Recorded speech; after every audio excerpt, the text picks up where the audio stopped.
Donc, les buts du laboratoire 3, c'est d'utiliser l'environnement de développement, l'installer d'abord, utiliser le serveur de fichiers HTTP de JMOTA pour charger une nouvelle application dans la platine par Wi-Fi, utiliser la communication UDP pour identifier les platines qui sont actives dans le réseau et leur assigner l'adresse du serveur de téléchargement.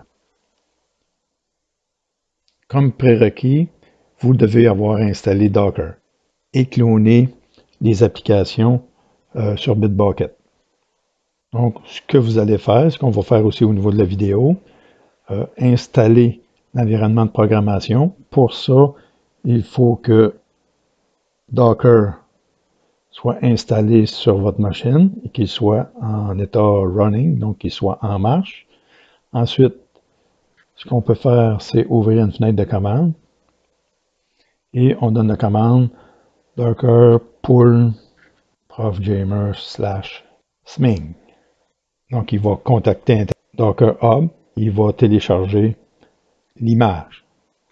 Donc ici, moi, je n'étais pas connecté. Je peux faire ensuite un Docker image pour voir quelles sont les images Docker qui sont sur le système. Celle que vous avez besoin d'avoir installée, c'est profjammer/sming. Maintenant, si on va dans le dossier que vous avez cloné ici, donc si je me déplace sur profjammer, dans sming, il y a smingdocker.bat. Donc on peut toujours regarder qu'est-ce qu'il y a à l'intérieur de ça, sans l'ouvrir complet. Donc c'est une commande Docker pour démarrer le conteneur. P, on partage des ports. V, on partage des volumes. Donc, il y a les ports de la machine, du PC, et les dossiers du PC, et il y a ceux à l'intérieur du conteneur. Donc, dans le conteneur, c'est une machine Linux, et on doit partager les dossiers et les ports de communication. Donc, l'instruction fait ça. Donc, si je double-clique dessus, il démarre. Voilà, maintenant que c'est démarré, j'ai tout simplement à ouvrir un furteur et aller, agrandir, et aller à l'adresse localhost 8443. Si on regarde ici, au niveau des projets, j'ai JMObjet 1 et des fichiers. Donc, ce sont les mêmes fichiers que ici. Donc, on partage tous les dossiers, tous les fichiers qui sont là avec le conteneur dans lequel il y a une machine Linux. Donc, si je viens modifier, il se peut que vous ayez rien ici, vous ayez une page de démarrage, là. On peut tout fermer ça. Donc voilà, JMObjet, tous les mêmes fichiers sont accessibles. Ça, je peux tout fermer ça.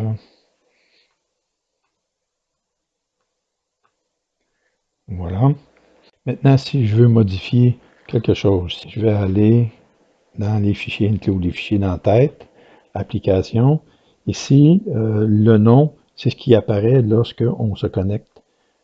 Donc, le nom ici au début, JMObjet 1, vient d'ici. Donc, si je change le nom ici, mon bidule, je fais un CTRL S pour sauver. Et ensuite, pour compiler, je reviens dans le projet, la racine du projet. Il peut être ouvert, ça ne dérange pas. Souris droite, Open un terminal. Ici, vous voyez, je suis au bon endroit et je peux maintenant faire un make. Il a reconstruit. Maintenant, si j'édite le fichier JMOTS, comme je ne suis pas en réseau, que je suis en point d'accès, je dois éditer pour obtenir l'adresse de broadcast en UDP du point d'accès, celle-là. Donc, je fais un CTRL S. Maintenant, si je lance la commande, Node, bien sûr, il faut que le PC soit connecté sur JMObjet. Node JMOTA. Et ce qu'on voit ici, il y a eu une réponse. Donc, il y a JM Objet 1 avec son MAC adresse AEB. Celui-là a répondu. Et on voit ici que la station c'est 0, donc on n'est pas en mode station, on est en mode point d'accès. Et son adresse de serveur de fichiers, c'est 192.168.4.2. Rappelez-vous, le PC a reçu son adresse du serveur DHCP de la platine JM Object. Donc, dans la puce, dans le software, il y a un serveur DHCP et lorsqu'on se connecte sur son point d'accès, il va donner une adresse à la machine qui va se connecter dessus. Maintenant, on peut voir qu'est-ce qui s'est passé. Donc, si je fais un CTRL C pour sortir de l'application Node JMOTA. Maintenant, je vais démarrer Wireshark.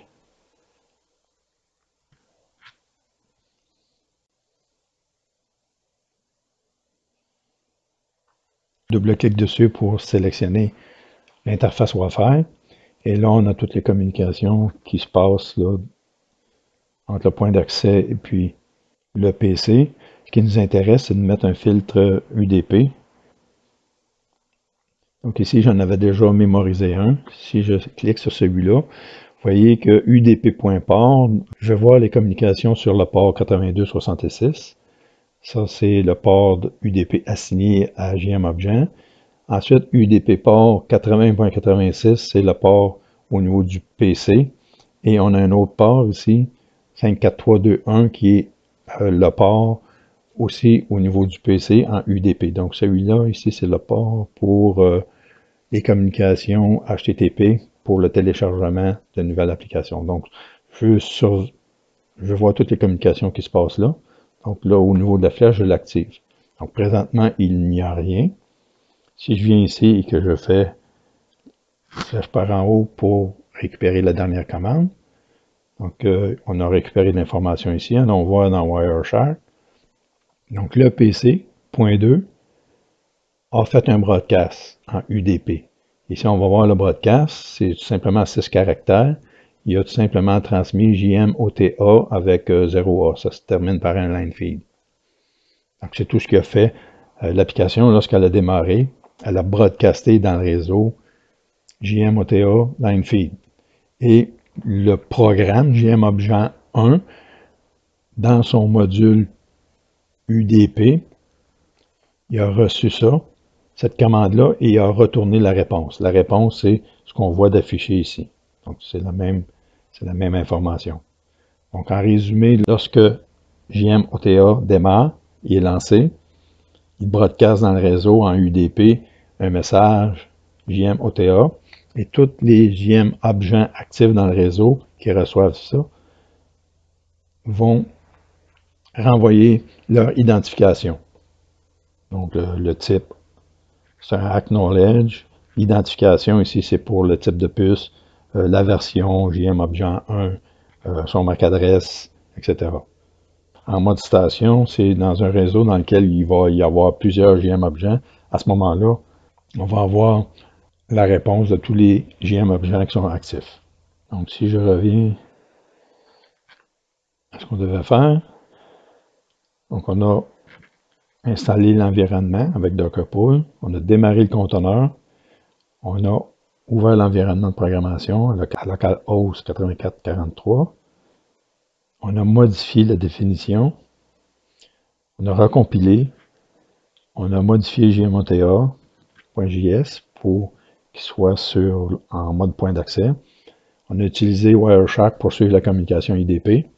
On a connecté le PC sur le point d'accès, on a lancé notre JMOTA, puis on a regardé les datagrammes, donc les communications UDP au port 8266. Maintenant, on va télécharger une nouvelle application par Wi-Fi. C'est tout simplement l'application dans laquelle on a changé le nom. Et on va voir comment utiliser le module OTA, qui est le module de téléchargement d'une nouvelle application par Wi-Fi. Donc, si je reviens dans l'environnement de développement, ici dans le terminal, je vais faire un CTRL-C. On peut même, si vous l'avez déjà fermé, pour l'ouvrir, il faut se mettre dans le dossier du projet. Ouvre terminal, faut s'assurer qu'on est connecté sur la platine. Ensuite de ça, on démarre Node JM OTA. On voit que l'adresse du PC pour le téléchargement est correcte. Donc, je vais ouvrir maintenant. Donc, la page par défaut, c'est ça. On va à la page de ligne de commande. On peut faire OTA menu pour voir les commandes. Et on a le OTA Update. Donc, si je fais OTA Update,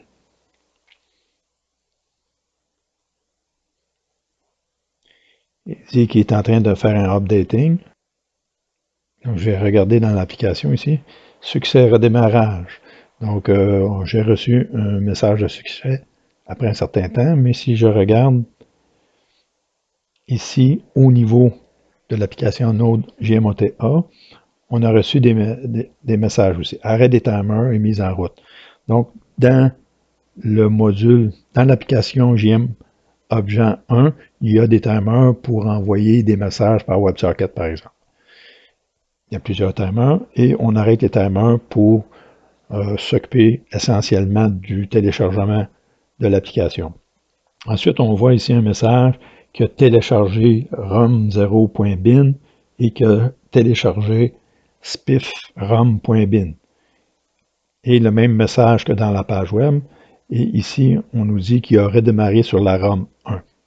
Donc, on a deux ROM dans la partition de la mémoire. Donc, il y a une partition ROM 0 et ROM 1. Donc, lorsqu'on télécharge une nouvelle application, il va prendre un nouvel emplacement. S'il était dans 0, il va télécharger ça dans ROM 1 et il va redémarrer cette application-là. Donc, on a de la place pour deux applications. Et une fois qu'il a téléchargé la nouvelle application, il a redémarré sur le ROM 1 et ici, c'est le message de démarrage de l'application. Donc, si on regarde aussi les messages qu'il y a eu ici, sur le port série, s'il était connecté, vous voyez, ici, on a booting ROM 1.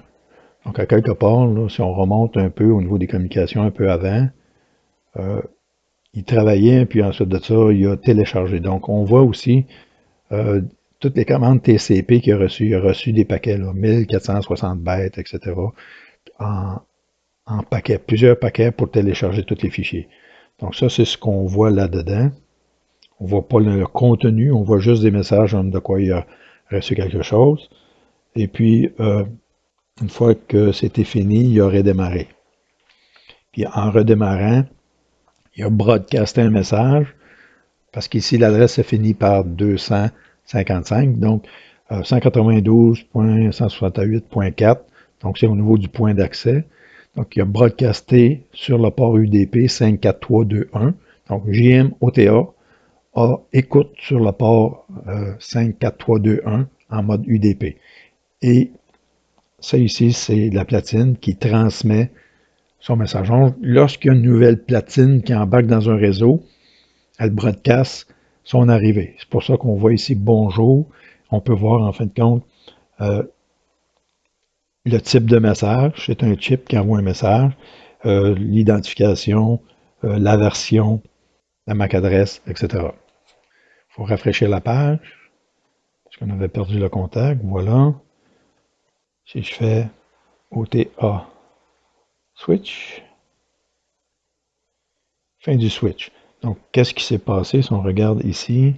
Il a tout simplement redémarré avec le ROM 0. Donc, on a deux applications et on peut basculer d'une application à l'autre. Donc, on peut faire la commande ici aussi. Hein. Donc, les commandes peuvent être envoyées par page web, via WebSocket. Ici, par dongle USB TTL, si on est relié physiquement, par UDP aussi. Donc, si je fais OTA switch, je fais la même chose. Donc, il a redémarré. Et maintenant, on est revenu ROM 1. Il n'a pas semblé prendre la modification qu'on avait au niveau de... Ici, je vais terminer. CTRL-C. On voit aussi le ROM, là, le basculement. CTRL-C pour sortir de là. Si je reviens JM objet. Au niveau de l'application, est-ce que je l'avais bien sauvé ici? Module. CTRL S. Parfois, certains fichiers, comme les fichiers header ou les fichiers dans Files ici, on doit faire un make clean. Make clean. Make.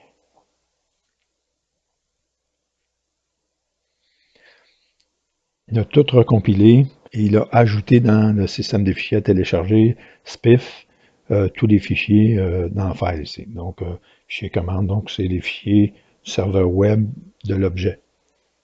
Maintenant, je fais un node JMOTA. Je reviens dans la page ici, je rafraîchis. Voilà. Et puis, je fais un update. Donc, est-ce que il est en train? Voilà, téléchargement, téléchargement. On ne télécharge pas Airboot parce que on l'a téléchargé une fois au début et ça ne change pas celui-là. Donc, ce qui change, c'est le programme et le système de fichiers.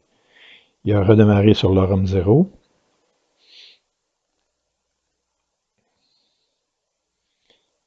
Est-ce que je vais reconnecter dessus?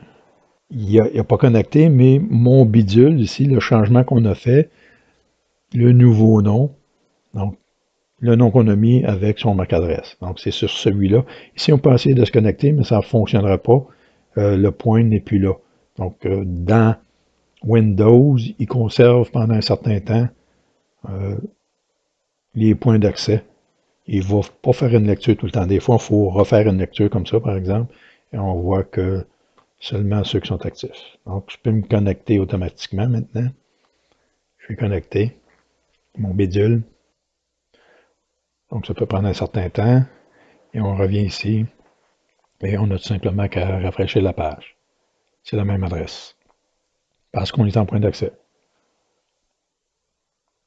Voilà. L'application, maintenant, c'est mon bidule. Si on veut inspecter maintenant avec Wireshark, qu'est-ce qui se passe? On peut regarder les communications avec le filtre HTTP. Donc, HTTP, qu'est-ce qui s'est passé? On a eu plusieurs. Je vais agrandir un peu. Le plus facile, vu qu'on en a plusieurs, des fois le plus facile, c'est tout simplement de se mettre en bas et de repartir un téléchargement. Par exemple, au niveau du SPIF, si je fais un follow TCP stream. Donc, on a une commande ici de récupérer ce fichier-là. Donc, ça, c'est la requête. Et ensuite, le serveur a répondu. Donc, on a des informations de base qu'on ne comprend pas trop, des valeurs. Et ensuite de ça, un peu plus loin, on voit passer ici une des pages web, la fonction WebSocket, comme on a vu. Donc, on voit le téléchargement des fichiers. S'il y a du texte, on peut les voir assez bien. Si c'est des fichiers images comme PNG, des choses comme ça, en fin de compte, on ne voit pas. Un peu comme on a vu l'échange entre la page web et le furteur. Ici, c'est l'échange entre JMOTA. JMOTA a un serveur de fichiers HTTP. La commande OTA update fait une requête à JMOTA, qui est le serveur de fichiers. Donc, le serveur de fichiers, on l'a démarré, qui était ici. Et JMOTA va servir les fichiers qui se trouvent dans le répertoire out, firmware. Donc, ce sont ces fichiers-là qui vont servir. Donc, il va servir ROM 0 et SPIF. Même si ça s'en va dans le ROM 1, le contenu, c'est reste pareil. Donc, c'est ces deux fichiers-là qu'il sert. Le fichier airboot.bin était téléchargé la première fois avec l'outil de ESP Download Tool. On n'a pas besoin de les retélécharger. Donc, le serveur de fichiers, c'est celui-là. Les fichiers sont là. Et la requête provient de la platine. Et la requête, c'est tout simplement OTA Update.